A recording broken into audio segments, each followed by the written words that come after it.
understand more what I mean when we're talking about power and control, how they control and manipulate. And you don't even have to have physical abuse in order for there to be domestic violence. Violence can be construed in a lot of different ways.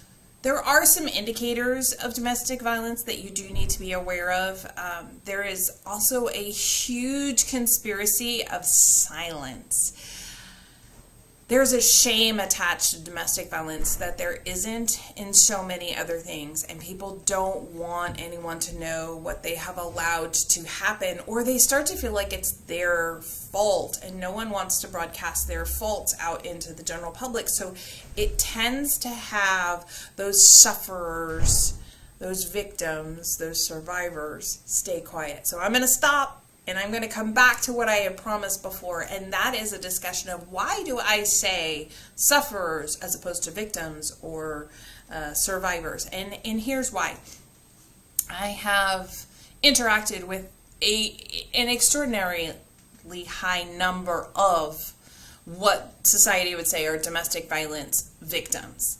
However, in the social welfare world, people don't want to freeze an individual in that role of a victim, as in, like, once you're a victim forever, and you can't ever come over that, and you are always going to be a victim, and that is not a mindset. So then they started to turn around, especially this discussion came with human trafficking victims, human trafficking survivors, and then they started to use it for domestic violence and for other things. And people don't always like the term survivor because it defines their overcoming victimhood as their entire being.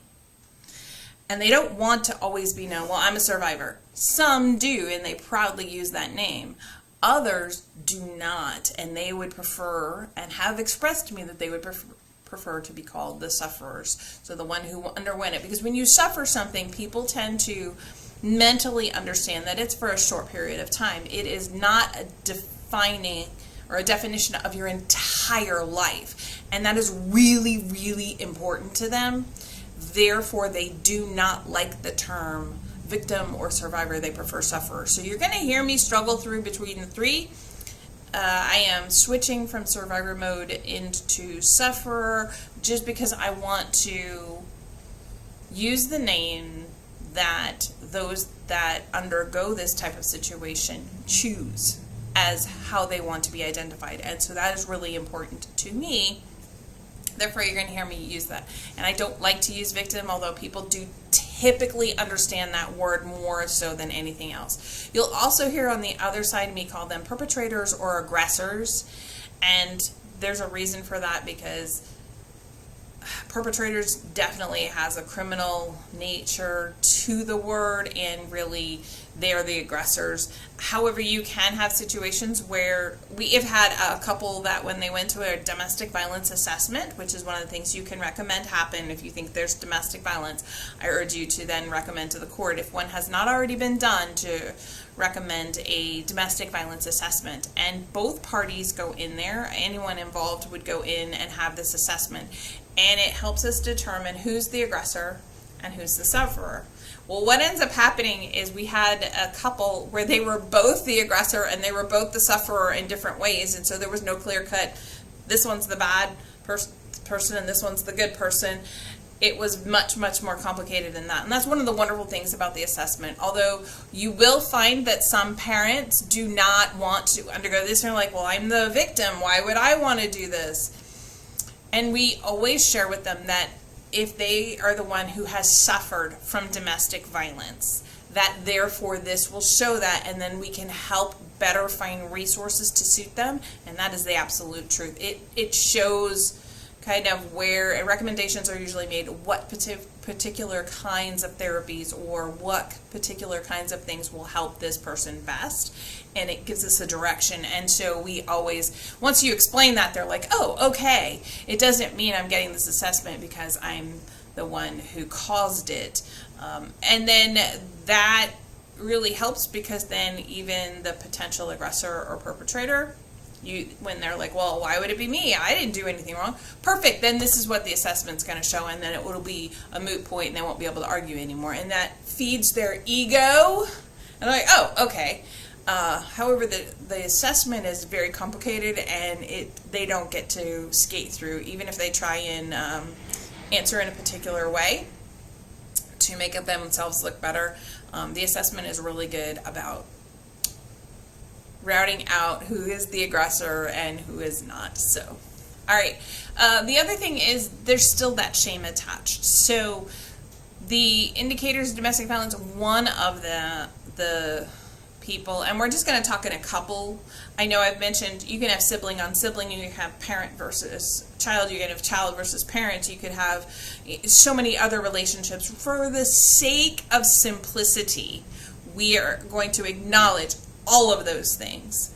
But what we are going to focus on is, let's just focus that the domestic violence is between a couple. Typically, that batterer is going to appear much more controlled and truthful and confident and persuasive, and they're typically master manipulators. They're going to seem very reasonable and more personable, and you're like, oh yeah, that person's just, I don't know what's wrong with them. I think they're suffering from mental health. I think there's something wrong, and this, that, and the other thing. That's the kind of person that typically the type of pretense the batterer will present, because they're a skilled manipulator. That's how they were able to perpetrate so much force and control and domestic violence. Whereas your sufferer, the victim or the survivor, is much more going to be frustrated and angry, because they're going to have this sense that nobody listens to me, and the other person's going to convince them, and you're already only going to believe them because they've been hearing, who's going to believe you anyway? Who's going to believe that 100-pound female really is the one who started the fight and did it on purpose to get, her 6'2", 180-pound husband in trouble? And so there's that. They're going to seem angry and frustrated and almost out of control and very emotional. And then indicators is when this type of behavior is talked about potentially by the child that you're serving or the family, and there's no police or medical records of the violence because of that shame, and they're not going to do anything anyway, and who's going to believe me? It was all my fault. If I hadn't done this, then that person wouldn't have done this. Very much seeing it as their fault due to that psychological control. And unfortunately, it's a recurring cycle. We are not talking a one-time somebody was really drunk or on drugs and high, and it happened one time and that's it. We are talking about a cycle of this kind of family tension where everybody else in the family is living on tenterhooks. They are constantly looking for, I've got to control everything. I've got to make sure everything is perfect, because if everything's not perfect, then this could happen, and then I could start the explosion. I could start things from happening. And so there's a huge amount of tension and stress within the family amongst all of the people in that family. Children, some of the impact because of this is children from violent homes. And again, we are including physical violence, but it doesn't have to be physical violence for domestic violence. But children from homes where there is domestic violence are at a much higher risk for abuse than other children. Whether it is the parent who is the aggressor, or whether it is that sufferer who then can't control and is so out of control emotionally that they're the ones who turn around and abuse the children in a way that reacts to the violence perpetrated upon them. There's also the fact that the violence witnessed between caregivers is one of the strongest risk factors of transmitting violent behavior or abusive behavior from one generation to the next. So there's definitely so much. Along with that, the impact of domestic violence in families for children are that they are 6 times more likely to commit suicide. they are 50 times more likely to abuse drugs and alcohol as a method of escaping. And they are 74 more times more likely to commit violent crimes against another person. I just want to let that last one sit there for a second. 74 times more likely to commit violent crimes against another person. It's what they've grown up with. Now, I do have a note that you see on the slide here that says Lisa's 911 call. I will tell you, that is not I am not that Lisa. I am a Lisa, but I am not that Lisa. We are going to be doing that in our training, but I do want to say that we are going to be listening to an actual 911 call for a house that has domestic violence. I urge you, please do not go over the top and listen to it in advance. I have particular ways that I want to phrase it and questions and different things of how it evolves, and we will do that during the interaction session. But I do want to say that we're going to listen to an actual 911 call.